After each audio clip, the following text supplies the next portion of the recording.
Welcome to a fireside reading of Moby Dick by Herman Melville. Chapter 74.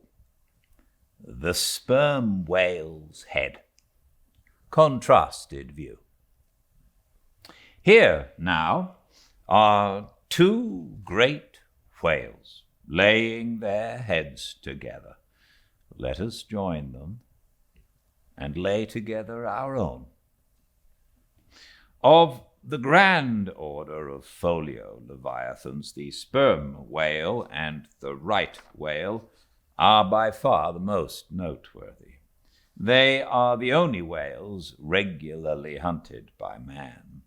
To the Nantucketer, they present the two extremes of all the known varieties of the whale, as the external difference between them is mainly observable in their heads, and as a head of each is this moment hanging from the Pequod's side, and as we may freely go from one to the other by merely stepping across the deck, where, I should like to know, will you obtain a better chance to study practical cytology than here?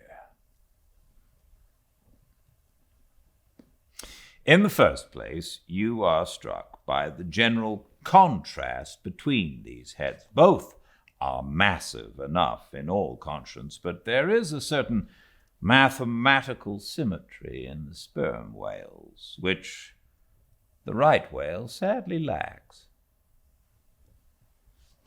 There is more character in the sperm whale's head. As you behold it, you involuntarily yield the immense superiority to him in point of pervading dignity. In the present instance, too, this dignity is heightened by the pepper and salt color of his head at the summit, giving token of advanced age and large experience. In short, he is what the fishermen technically call a gray-headed whale. Let us now note what is least dissimilar in these heads, namely, the two most important organs, the eye and the ear. Far back on the side of the head and low down, near the angle of either's whale jaw, if you narrowly search, you will at last see a lashless eye, which you would fancy to be a young colt's eye. So out of all proportion is it to the magnitude of the head. Now, from this peculiar sideway position of the whale's eyes, it is plain that he can never see an object which is exactly ahead, no more than he can see one exactly astern. In a word, the position of the whale's eyes corresponds to that of a man's ears, and you may fancy for yourself how it would fare with you did you sideways survey objects through your ears. You would find that you could only command some 30 degrees of vision in advance of the straight side line of sight, and about 30 more behind it. If your bitterest foe were walking straight towards you with dagger uplifted in broad day, you would not be able to see him, any more than if he were stealing upon you from behind. In a word, you would have two backs, so to speak, but at the same time also two fronts, side fronts. For what is it that makes the front of a man, what indeed, but his eyes?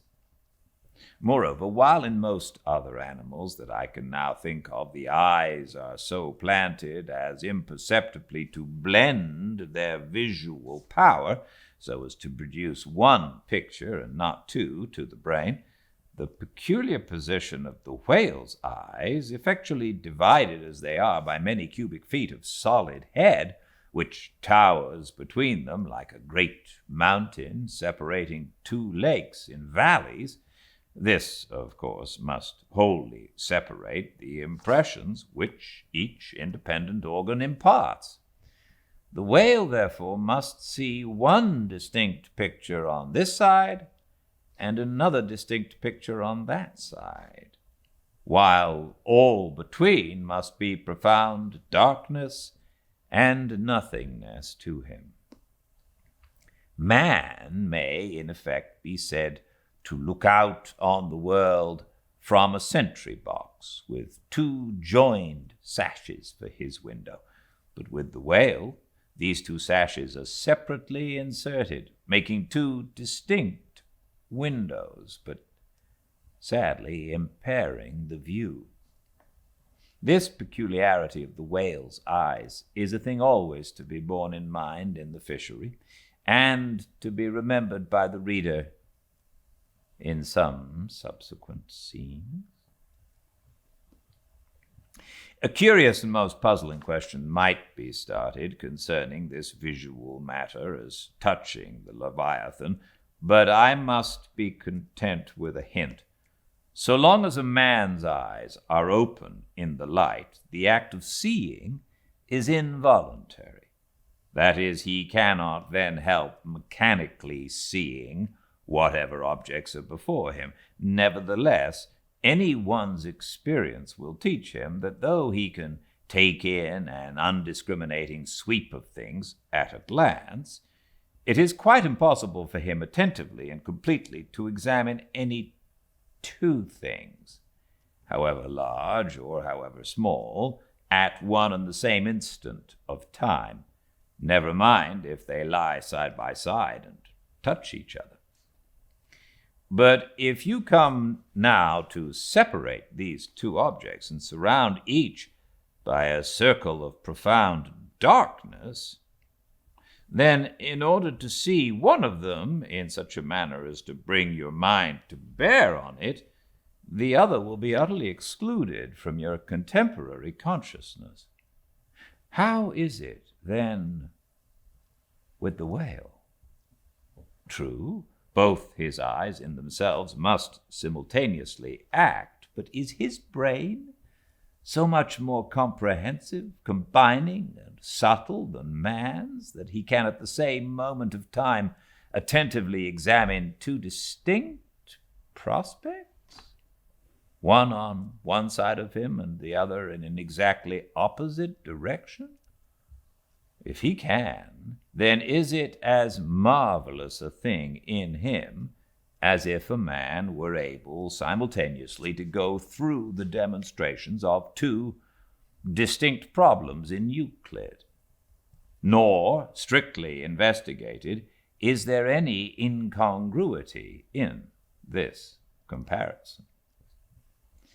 It may be but an idle whim, but it has always seemed to me that the extraordinary vacillations of movement displayed by some whales when beset by 3 or 4 boats, the timidity and liability to queer frights, so common to such whales, I think that all this indirectly proceeds from the helpless perplexity of volition in which their divided and diametrically opposite powers of vision must involve them. But the ear of the whale is full as curious as the eye. If you are an entire stranger to their race, you might hunt over these two heads for hours and never discover that organ. The ear has no external leaf whatever, and into the hole itself you can hardly insert a quill, so wondrously minute is it. It is lodged a little behind the eye. With respect to their ears, this important difference is to be observed between the sperm whale and the right. While the ear of the former has an external opening, that of the latter is entirely and evenly covered over with a membrane, so as to be quite imperceptible from without. Is it not curious that so vast a being as the whale should see the world through so small an eye, and hear the thunder through an ear which is smaller than a hare's? But if his eyes were broad as the lens of Herschel's great telescope, and his ears capacious as the porches of cathedrals, would that make him any longer in sight or sharper of hearing? Not at all. Why, then, do you try to enlarge your mind, subtleize it? Let us now, with whatever levers and steam engines we have at hand, cant over the sperm whale's head, that it may lie bottom up. Then, ascending by a ladder to the summit, have a peep down the mouth, and were it not that the body is now completely separated from it, with a lantern we might descend into the great Kentucky mammoth cave of his stomach. But let us hold on here by this tooth and look about us where we are. What a really beautiful and chaste-looking mouth. From floor to ceiling, lined, or rather papered, with a glistening white membrane. Glossy as bridal satins. But come out now and look at this portentous lower jaw, which seems like the long, narrow lid of an immense snuff-box, with the hinge at one end instead of one side. If you pry it open so as to get it overhead and expose its rows of teeth, it seems a terrific portcullis. And such, alas, it proves to many a poor wight in the fishery, upon whom these spikes fall with impaling force. But far more terrible is it to behold, when fathoms down in the sea you see some sulky whale floating there, suspended, with his prodigious jaw some 15 feet long, hanging straight down at right angles with his body, for all the world like a ship's jib boom. This whale is not dead. He is only dispirited, out of sorts, perhaps hypochondriac, and so supine that the hinges of his jaw have relaxed, leaving him there in that ungainly sort of plight, a reproach to all his tribe, who must no doubt imprecate lock jaws upon him. In most cases, this lower jaw, being easily unhinged by a practiced artist, is disengaged and hoisted on deck for the purpose of extracting the ivory teeth, and furnishing a supply of that hard white whalebone with which the fishermen fashion all sorts of curious articles, including canes, umbrella stocks, and handles to riding whips. With a long, weary hoist, the jaw is dragged on board as if it were an anchor, and when the proper time comes, some few days after the other work, Queequeg, Daggoo, and Tashtego, being all accomplished dentists, are set to drawing teeth. With a keen cutting spade, Queequeg lances the gums, then the jaw is lashed down to ring bolts, and a tackle being rigged from aloft, they drag out these teeth as Michigan oxen drag stumps of old oaks out of wild woodlands. There are generally 42 teeth in all, in old whales much worn down, but undecayed, nor filled after our artificial fashion. The jaw is afterwards sawn into slabs and piled away like joists for building houses. Chapter 75. The right whale's head. Contrasted view. Crossing the deck, let us now have a long look at the right whale's head. As in general shape the noble sperm whale's head may be compared to a Roman war chariot, especially in front, where it is so broadly rounded, so at a broad view the right whale's head bears a rather inelegant resemblance to a gigantic galliot-toed shoe. 200 years ago, an old Dutch voyager likened its shape to that of a shoemaker's last, and in this same last or shoe, that old woman of the nursery tale with the swarming brood might very comfortably be lodged, she and all her progeny. But as you come nearer to this great head, it begins to assume different aspects according to your point of view. If you stand on its summit and look at these two F-shaped spout holes, you would take the whole head for an enormous bass viol, and these spiracles the apertures in its sounding board.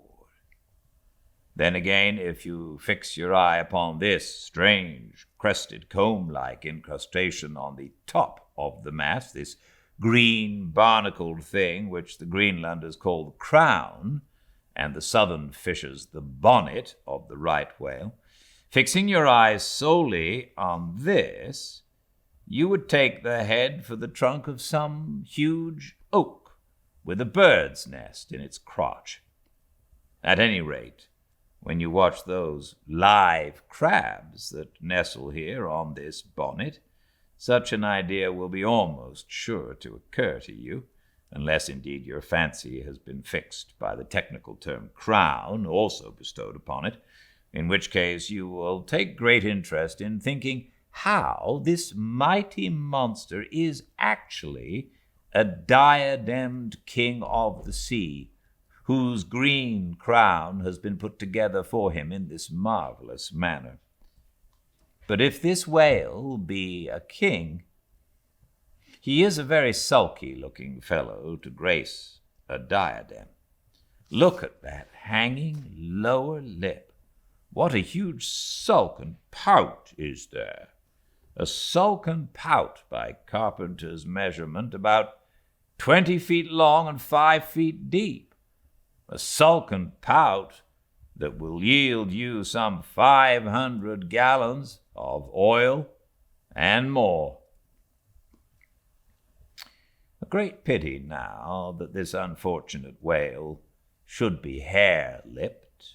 The fissure is about a foot across. Probably the mother, during an important interval, was sailing down the Peruvian coast when earthquakes caused the beach to gape.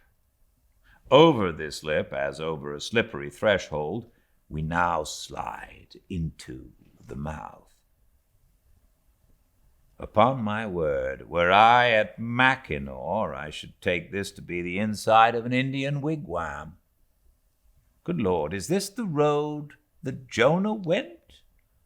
The roof is about 12 feet high and runs to a pretty sharp angle, as if there were a regular ridgepole there, while these ribbed, arched, hairy sides present us with those wondrous half-vertical scimitar-shaped slats of whalebone, say 300 on a side, which, depending from the upper part of the head or crown bone, form those Venetian blinds, which have elsewhere been cursorily mentioned. The edges of these bones are fringed with hairy fibers, through which the right whale strains the water, and in whose intricacies he retains the small fish when open-mouthed he goes through the seas of Brit in feeding time. In the central blinds of bone, as they stand in their natural order, there are certain curious marks, curves, hollows, and ridges, whereby some whalemen calculate the creature's age, as the age of an oak by its circular rings. Though the certainty of this criterion is far from demonstrable, yet it has the savor of analogical probability. At any rate, if we yield to it, we must grant a far greater age to the right whale than at first glance will seem reasonable. In old times there seem to have prevailed the most curious fancies concerning these blinds.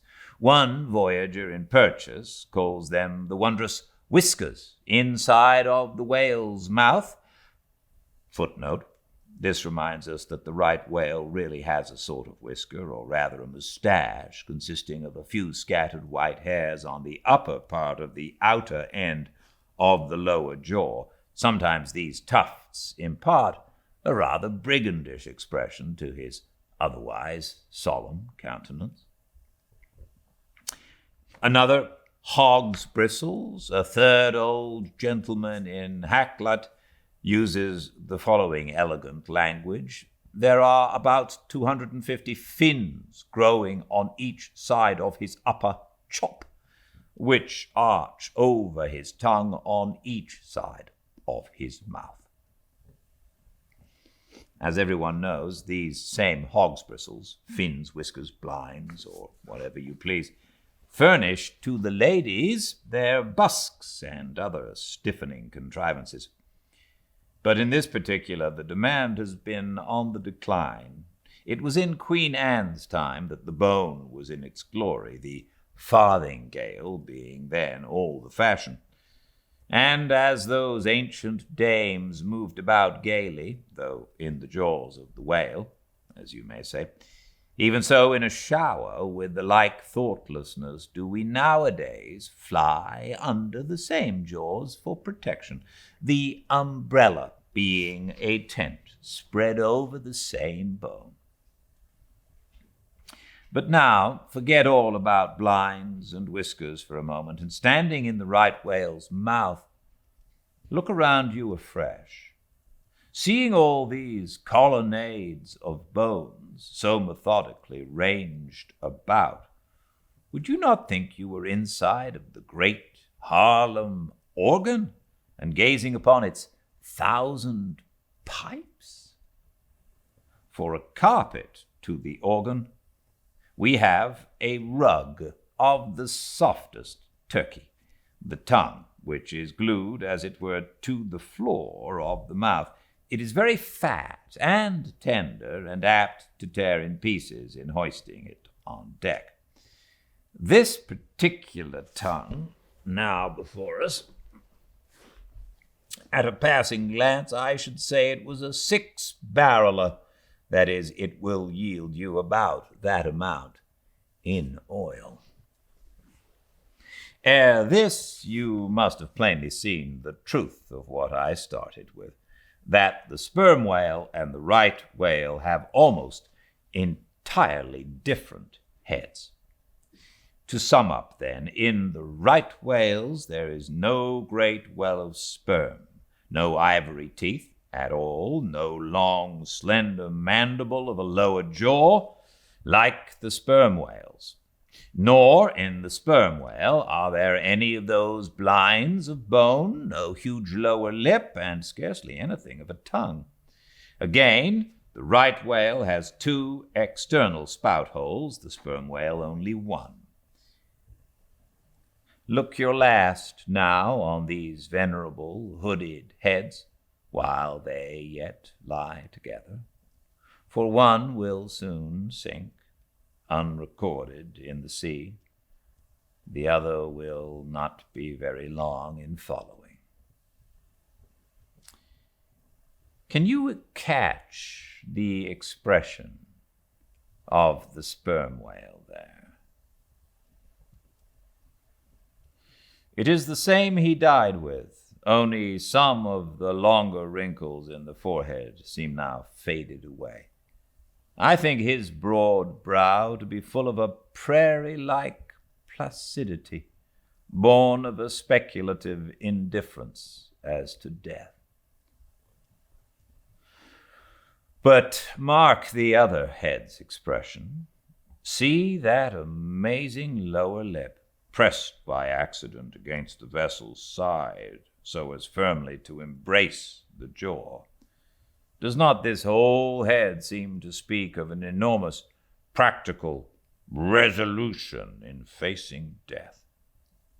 This right whale I take to have been a Stoic, the sperm whale a Platonian, who might have taken up Spinoza in his latter years.